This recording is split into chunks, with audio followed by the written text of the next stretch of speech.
E aí galera, tudo beleza? Estamos aí de volta para fechar esse nosso curso com uma mega revisão, né? Eu conversei com o Silvio aí, a gente combinou de fazer uma revisão total aí do nosso edital, tentar passar por todos os pontos, talvez não por todos os pontos, né, mas pelos mais importantes do edital, com questões de 2018. Então nós vamos fazer só questão da banca de 2018, né, do CESP, com foco aí no Tribunal de Contas, no TCM aí para vocês, para a gente fazer aquela última sacudida antes da prova com as novidades aí que o CESP vem trazendo, porque o CESP está trazendo, né, um monte de novidade, um monte de coisinha jurisprudencial, e quando eles meio que arrumam essas questões, elas acabam se reproduzindo nos concursos. Então, por favor, né, presta atenção aqui, nós vamos fazer um revisaço, né, por meio de questões de 2018, final aí para vocês que estão estudando para o Tribunal de Contas. Tranquilo aí, beleza? Então tá bom, vamos começar. Questão número 1, 2018, ali, ó, de delegado. Olha o que diz, questãozinha que eu vou falar para vocês, né? Os alunos aí só me mandam mensagem. Que raios de princípio da alteridade é esse, professor? Cara, o que acontece é que cada vez mais as bancas, né, elas vão correndo atrás aí de determinadas situações, né, de determinados assuntos, e vão tornando a nossa vida mais complicada e mais complexa, né? Essa é a grande sacada aí do CESP. Então, neste caso eles trouxeram uma novidade, o princípio da alteridade. Princípio da alteridade. Mesmo que tu não soubesse o que é o princípio da alteridade, eu vou te dizer o que é o princípio da alteridade. Está aqui o princípio da alteridade.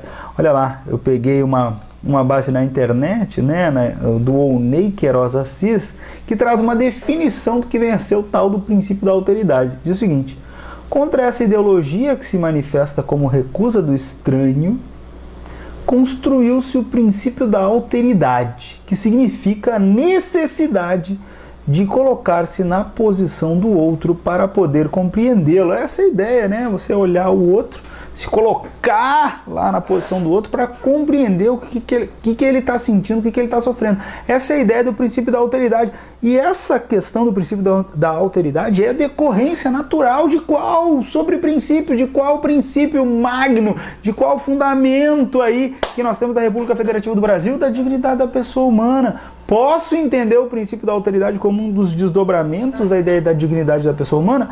Posso, sem nenhum problema. E por isso, né, porque já foi inclusive trabalhada essa questão doutrinariamente até de forma jurisprudencial, o CESP trouxe para nós lá o princípio da alteridade. E ele diz o seguinte, olha, o princípio da alteridade é violado. Quando que se viola o princípio da alteridade? E traz aí várias assertivas. Olha só. Alternativa A: proibição de mulher transexual utilizar banheiro público feminino. Ora, essa ideia é uma ideia que para a jurisprudência e para a doutrina fere, né, se levada a efeito, fere o princípio da alteridade, porque teríamos que nos colocar, né, no corpo dessa pessoa transexual e entender todas as nuances, todos os preconceitos que essa pessoa sofre. Eu não quero levar a discussão aqui para o âmbito moral, pessoal, eu quero trazer o que a gente precisa saber para concurso. Nesse caso, essa alternativa é possível sim que aqui haja, né, uma violação do princípio da alteridade quando acontece a situação determinada. Na alternativa A, eu boto a bolinha, eu penso que sim. Vamos lá, vem na B. O arbitramento de indenização por danos morais contra a pessoa jurídica. Velho, não faz o menor sentido isso aqui ferir o princípio da alteridade, né? Então, a alternativa B, eu descarto na hora. A alternativa C diz violação de correspondência alheia. O que isso tem a ver? Por que eu preciso me colocar no âmbito, né, da outra pessoa para ver se houve uma violação quando há a questão da correspondência? Não tem nada que ver. Aqui a violação de direito, mas não tem nada que ver com o princípio da alteridade, né? Nada que ver. Falso. Impedimento do exercício do direito de livre associação. Também há um direito violado, né? Mas nada que ver com o princípio da alteridade. E o uso da força para coibir manifestação violenta também, né? Nada disso reflete mais a ideia da violação do princípio da alteridade do que se proibir a mulher transexual de utilizar banheiro público feminino. Tá joia? A ideia aqui é essa, porque a mulher transexual, ela se entende mulher.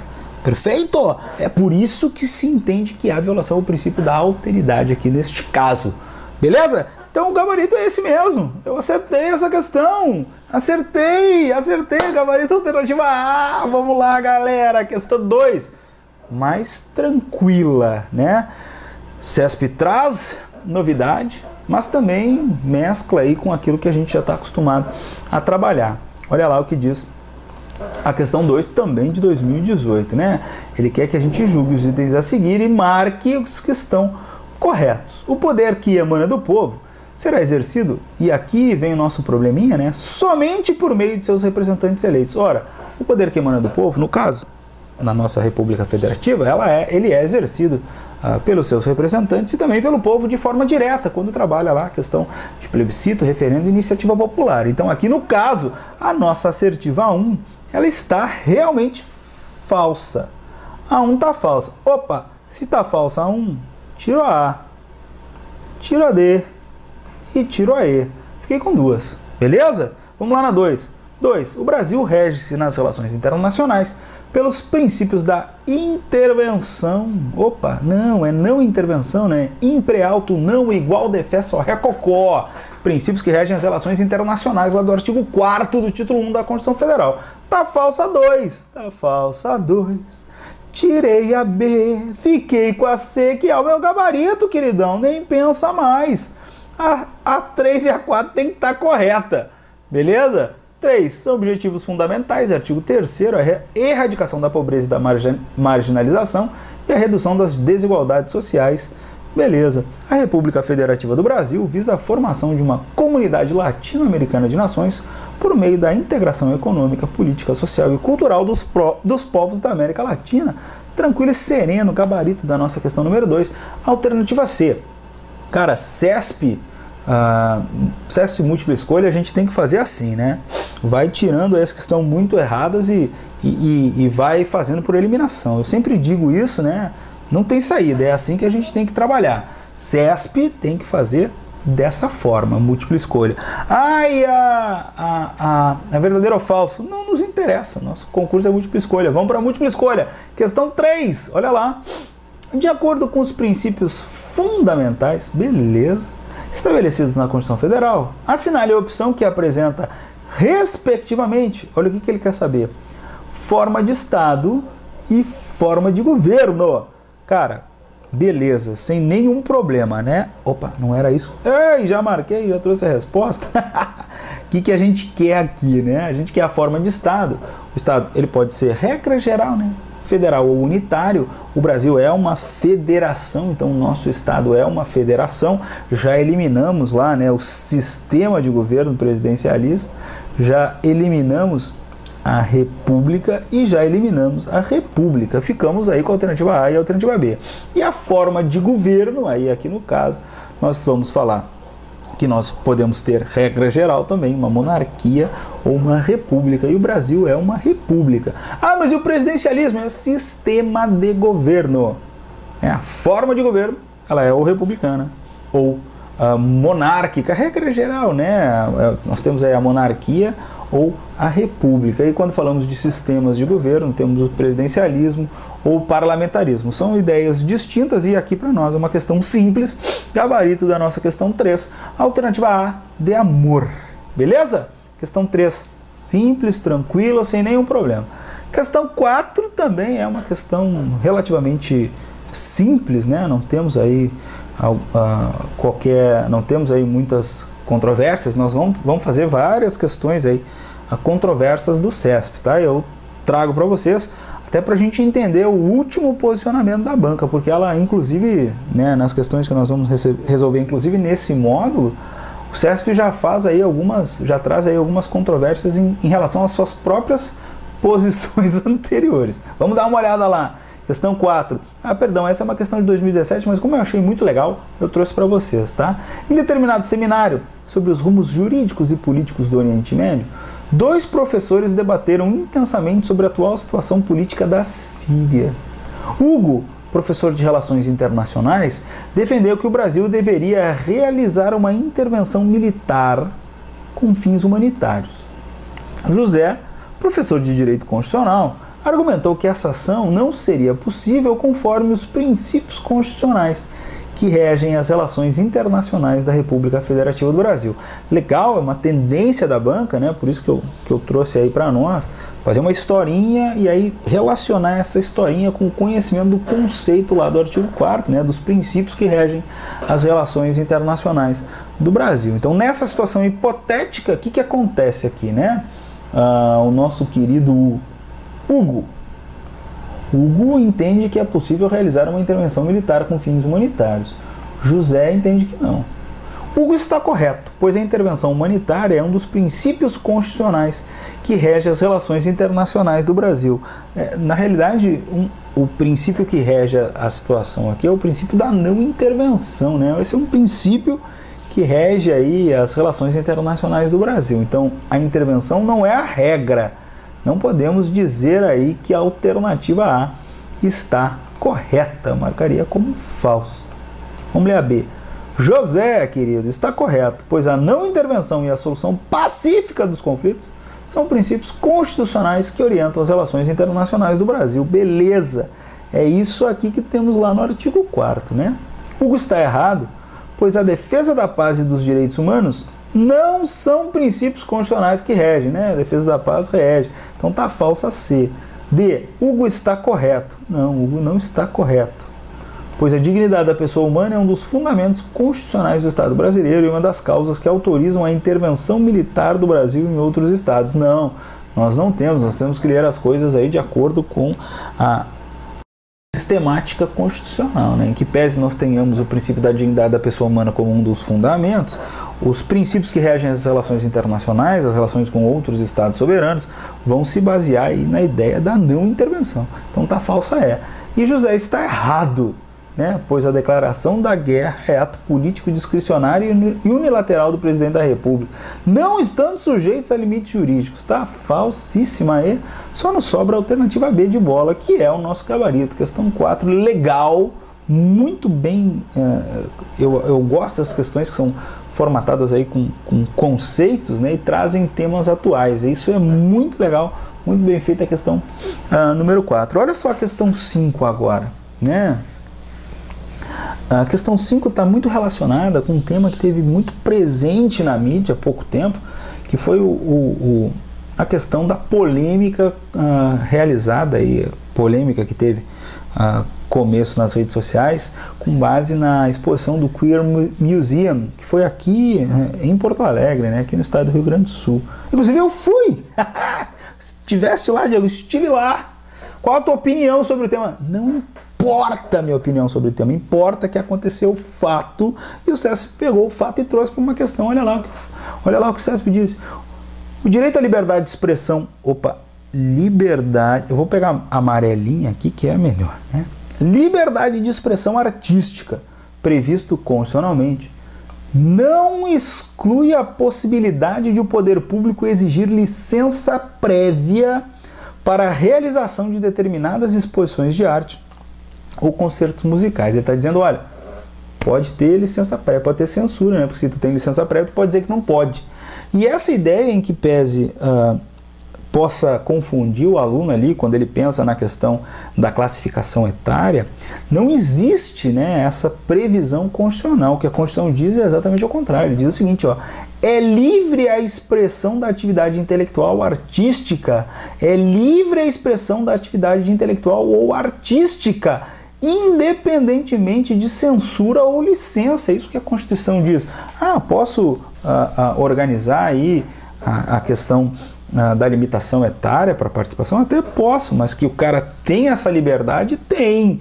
Não posso partir do pressuposto, né, que vou ter que avaliar previamente, eu como poder público, e poder aí deferir ou não a manifestação. Não pode. Então essa nossa questãozinha aí está errada. O poder público não pode exigir licença prévia. Ah, mas se cometer um crime lá, bom, vai lá e apura o crime e pune quem cometeu o crime. Agora, partir do pressuposto que o poder público vai poder exigir uma licença, vai poder avaliar antes, isso não está previsto na Constituição Federal. Aliás, o que está protegido na Constituição Federal é a liberdade, porque nós viemos, a nossa Constituição, ela é fruto, né, ela é fruto de um momento onde se estava saindo desse regime de exceção. Então ela faz o contrário, ela garante aí, quase que de forma inequívoca, esta liberdade. Então, no caso, a nossa questão 5 está falsa. Falsa, questão 5, muito falsa. Questão 6, também, olha, questão muito recente, né? Uma questão aí que está caindo de maduro para ser cobrada, né? Começar a ser cobrada, diz o seguinte: à luz da Constituição Federal, julgue o item que se segue acerca dos princípios fundamentais do meio ambiente. Diz o seguinte, a nossa assertiva 6. A Constituição vigente veda a prática de atividades desportivas que envolvam animais, por considerá-las cruéis, sendo irrelevante sob a ótica constitucional que a atividade esteja registrada como patrimônio cultural brasileiro ou regulamentada por lei específica, né? Aqui nós temos aí um mandamento na Constituição, o STF passou a interpretar a Constituição de forma a proibir, por exemplo, as vaquejadas, né? Aquelas manifestações culturais, né? Ao cotejar esses dois princípios, né, entendeu prevalecer a ideia da proteção, né, do meio ambiente, do animal e tudo mais, em detrimento da questão do patrimônio. É uma visão do STF. O que tu acha dela, Diego? Eu acho legal, mas não importa. O que importa é que o STF teve essa visão, impediu determinadas manifestações culturais e isso gerou um reflexo lá do Poder Legislativo, né? Gerou aí um efeito que a doutrina gosta de trazer aí, uma avaliação de quando o Poder Legislativo acaba reagindo a essas delimitações do Poder Judiciário e trazendo normas mais conservadoras, né? Então o Poder Legislativo fez isso e incluiu na Constituição Federal o parágrafo 7º lá no artigo 225. Olha só o que o parágrafo 7º do artigo 225, que foi incluído pela emenda constitucional número 96 de 2017, e a questão já está em 2018. Sim, cara, eu sempre digo para vocês, como é que a gente faz prova de concurso? A gente olha para trás. Para que olhar para trás, Diego? Para ver tudo que a banca fez até hoje. E a gente olha para frente, para ver o que? Alteração legislativa e alteração jurisprudencial, que é o que provavelmente vai cair na tua prova. Então olha lá, parágrafo 7º. Para fins do disposto na parte final do inciso 7 do parágrafo 1º deste artigo, vamos lá. Para assegurar a efetividade do direito ao meio ambiente ecologicamente equilibrado, incumbe ao poder público proteger a fauna e a flora, vedadas na forma da lei, as práticas que coloquem em risco sua função ecológica, provoquem a extinção de espécies ou submetam os animais à crueldade. Então, para fins do que está expresso no inciso 7º do parágrafo 1º do artigo 225, diz o parágrafo 7º, não se consideram cruéis as práticas desportivas que utilizem animais, desde que sejam manifestações culturais, conforme o parágrafo 1º do artigo 215 da Constituição Federal, registradas como bem de natureza imaterial integrante do patrimônio cultural brasileiro, devendo ser regulamentadas por lei específica que assegure o bem-estar dos animais envolvidos. Então o que ele está dizendo aqui, neste caso, não se veda essa prática desportiva agora com a delimitação constante lá no parágrafo 7º do inciso, parágrafo 7º do artigo 225 da Constituição Federal. O que ele está dizendo aqui? Que está errado, porque a Constituição Federal permite a prática de atividades esportivas que envolvam animais, desde que, né, sejam manifestações culturais registradas como bem de natureza imaterial integrante do patrimônio cultural brasileiro, regulamentadas por lei específica que assegure o bem-estar dos animais envolvidos. A nossa questão número 6, então, está errada. Questão 6 erradamente errada. Beleza? Beleza. Olha só essa questão 7. Essa questão 7 é também bastante controversa, bem complicada, de 2018, onde o CESP aí, né, adotou um posicionamento contrário ao que já vinha adotando anteriormente, tá? Mas aqui tem uma peculiaridade. Quando a gente está fazendo questões de múltipla escolha do CESP, a gente tem que ir atrás da alternativa plausível, né? Não vamos atrás da correta. É possível, né, que a gente venha a entender que a questão possa vir a ser anulada e tudo mais, mas na hora da gente fazer a prova, vai na que tu acha que tem que ser a resposta, e não na correta ou na errada. Vai na mais correta, vai na mais errada, vai naquela que tu consegue entender como sendo uma resposta plausível, mesmo que todas as outras, mesmo que numa análise mais fria ela possa não ser considerada a resposta, mas se há possibilidade, né, dela vir a ser considerada como uma resposta, a gente acaba por marcar, eliminando, né, fazendo por eliminação. Vamos dar uma olhada nessa questãozinha e nas alternativas. Olha lá. A alternativa A diz o seguinte: em nenhuma circunstância haverá penas cruéis ou de morte, de caráter perpétuo, de trabalhos forçados ou de banimento. A pena de morte ela é exceção constitucional, é literalidade. Então não há em nenhuma circunstância, né? Quando a gente tem guerra declarada, é possível que exista. Então a alternativa A, gente, olha, não tem como marcar, né? Realmente não dá. É uma assertiva que a gente não tem como entender como correta, né? Então tá falsa A. B. A definição do estabelecimento prisional onde será cumprida a pena independe do delito, da idade e do sexo do apenado. Não é o que a Constituição diz, está indo contra especificamente o que está expresso na Constituição. Então tá falsa a alternativa B. A alternativa B eu não posso marcar como correta, porque a Constituição diz ao contrário, diz que a gente tem que levar em consideração essas situações, né? Então está errada a alternativa B. A alternativa C diz o seguinte: será protegida a livre manifestação do pensamento, inclusa a anônima. A Constituição diz que é vedado o anonimato, né, nesse caso. E eu não posso, então, considerar a alternativa C como correta, porque não é inclusa a anônima, né? É vedado o anonimato.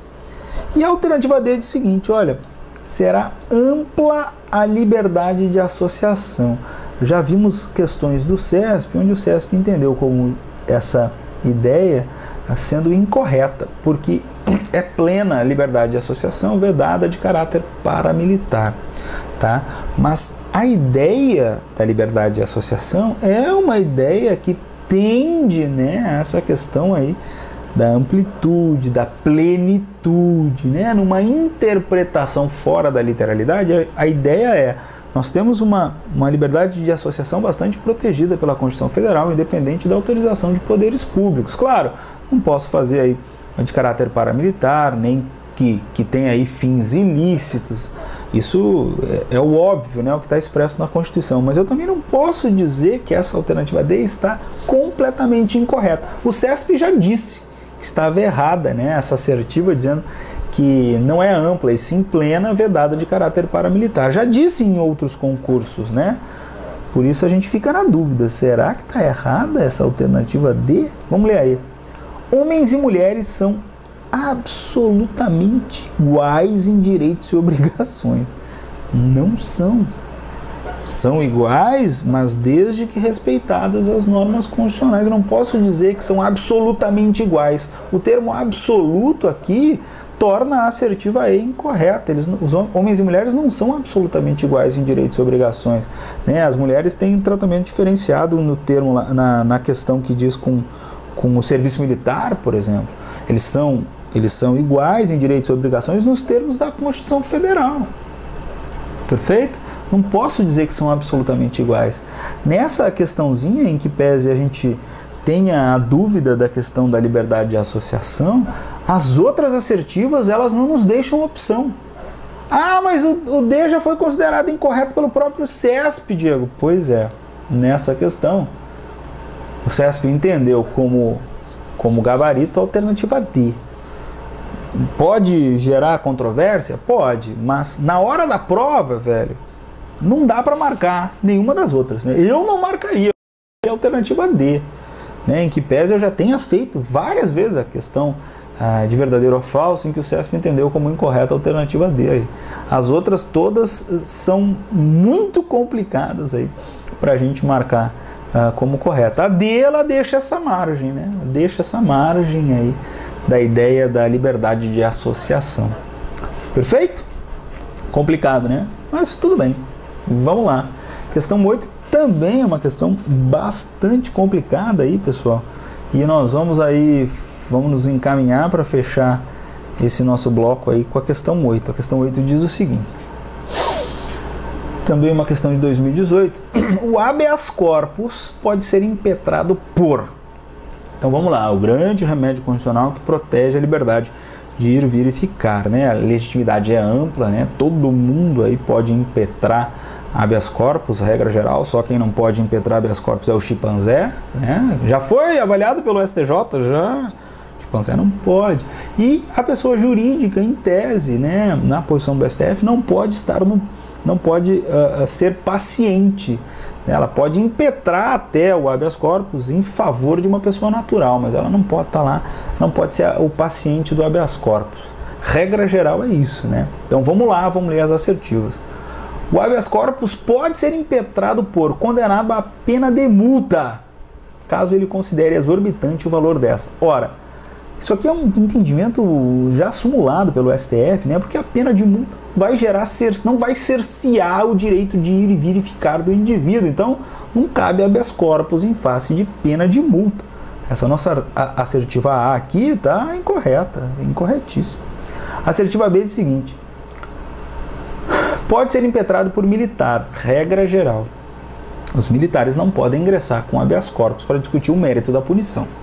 A única possibilidade que o nosso sistema jurídico prevê do habeas corpus é em face de requisitos, né, do ato, né? Quando há, por exemplo, uma incompetência, né, a aspectos formais da pena militar, é possível se impetrar habeas corpus, porque neste caso aí vamos ter um cerceamento do direito de ir e vir do indivíduo, e não vamos recair aí no mérito da punição, porque no mérito da punição não pode ser discutido por meio de habeas corpus, tem expressa disposição constitucional.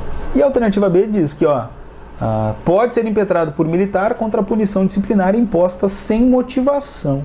Quando a gente lê sem motivação, ele está dizendo, olha, tem um problema no ato aqui, não está indo contra a motivação, está dizendo que não tem motivação. Para mim, é possível. Eu botaria uma bolinha, tá? C. Pessoa física para impugnar determinação de suspensão de direitos políticos. Não cabe habeas corpus, né? Porque não tem aí problema com o direito de ir e vir. Estrangeiro pode impetrar habeas corpus? Pode. Se estiver aí sendo cerceado no seu status de liberdade, o estrangeiro pode, mas desde que assinado e em vernáculo, né? Pode, desde que sempre seja em português. Perfeito. Está correta a alternativa D também. E a E diz pessoa jurídica em seu favor.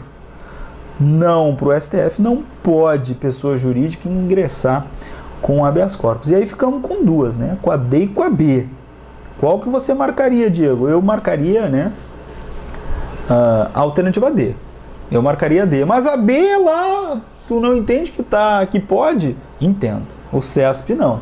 O CESP deu como gabarito a alternativa D. Eu acho, né,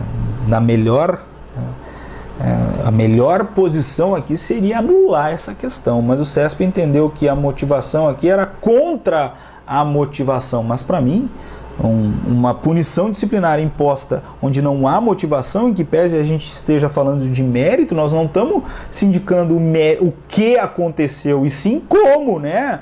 E sim como foi feito o ato. O ato sem motivação é o ato que se está similar à ideia aí do ato onde o agente é incompetente, porque é necessário que haja a motivação. Eu não posso ir contra a motivação, mas quando não há, o indivíduo está sendo punido sem saber por que foi punido.